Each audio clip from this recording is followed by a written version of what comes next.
వాళ్ళు ఏం మాట్లాడదామంటే నిన్న చాలా మంచిగా అంటే వీళ్ళు రిలీజ్ చేసిన రైటప్ ఒకటి మాత్రం మనం చూసినాం కానీ ఇవాళ 26 సెప్టెంబర్ కదా 19 సెప్టెంబర్ స్టేట్మెంట్ మీకు గుర్తుందా? హిందూలో ఒక ఆర్టికల్ వచ్చిందండి.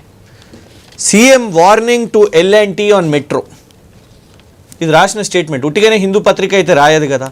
మేము కార్పొరేట్ వాళ్ళ ఒత్తిడికి మేము తలొగ్గము, మెట్రో తలొగ్గము అని. ఎందుకు? మెట్రో ఏమని చెప్పింది? నష్టాలు అవుతున్నాయి అని చెప్పింది. ఆనాడు కూడా ఏది ఒక జాతీయ ఛానల్లో కాంక్లేవ్లో కూర్చున్నప్పుడు ఒక యాంకర్ రేవంత్ రెడ్డి గారిని అడిగారు, ఎందుకు CFO ఏమని అన్నాడు, L&T CFO ఏమన్నాడు అంటే వీళ్ళు బస్ స్కీమ్ తెచ్చారు, ఫ్రీ బస్ స్కీమ్ తీసుకొని వచ్చి. ఎక్కడ ఫ్రీ సార్, అది కూడా అంత దాంట్లో కూడా ఫిట్టింగ్స్ ఉన్నాయి కానీ ఇక మళ్ళీ దాన్ని ఫ్రీ అనే పదం ఎందుకు పెట్టుడు కానీ ఆ కండిషన్స్ అప్లైడ్ బస్ స్కీమ్ ఏదైతే వీళ్ళు తీసుకొని వచ్చారో ఆ బస్ స్కీమ్ ద్వారా ఇక్కడ నష్టాలు అవుతున్నాయి. ఎట్లయితే ఆటో డ్రైవర్లకు కూడా వీళ్ళు ఏమన్నారు, ముందే మేము మేనిఫెస్టోలో చదివినాం, మేము చదివినప్పుడే మా చైర్మన్ గారు ఏమని చెప్పారంటే ఆటో డ్రైవర్లకు ఇబ్బంది అవుతుంది, అందుకే మేము 12,000 రూపాయలు ఆటో డ్రైవర్లకు ప్రతి సంవత్సరం ఇస్తాం. ఆ 2 సంవత్సరాలు అది పక్కన పోయింది. సో ఈయన కూడా ఏమన్నాడు, L&T CFO ఏమన్నాడు అంటే ఒక జాతీయ ఛానల్లో మాట్లాడుతూ మెట్రోకు ఈ బస్ స్కీమ్ వల్ల లాసెస్ అవుతున్నాయి అని అన్నాడు. He has given a testimony.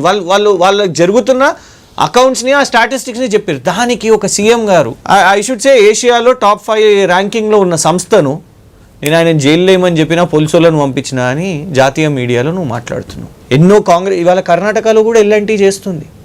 అంటే ఎంత ఇర్రెస్పాన్సిబుల్, బాధ్యతారహితంగా మాట్లాడిన ముఖ్యమంత్రి చూడండి.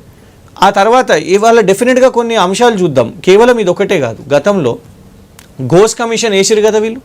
ఘోష్ కమిషన్ ఏమని తెలిసిందండి? ఏమైనా కరప్షన్ అయింది, ఇంత ఫిగర్ అయింది, ఇంత అమౌంట్ అయింది, ఇంత ఫిగర్ అయిందని వీళ్ళు 1,00,000 కోట్ల కుంభకోణం అని వీళ్ళు ప్రచారం చేశారు.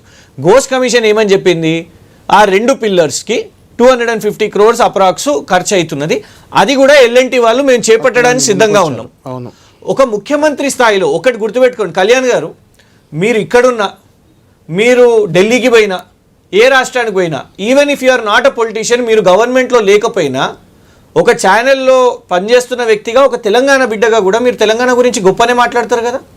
ఎవరైనా కూడా అల్టిమేట్గా తెలంగాణ చాలా గొప్ప రాష్ట్రం అని మనం ఏ దేశానికి పోయినా మాట్లాడతాం. కానీ ఒక ముఖ్యమంత్రి స్థాయి ఉన్న వ్యక్తి కాళేశ్వరం, కూలేశ్వరం అది కూలిపోవాలి, నేను రోజు ప్రార్థన చేస్తున్నా, మొక్కుకుంటున్నా అది ఎప్పుడు కూలిపోతుందని, ముఖ్యమంత్రి కూలేశ్వరం అంటే ఎట్లా? ఇది దాన్ని కడతా అన్న వాళ్ళ మీద కక్ష.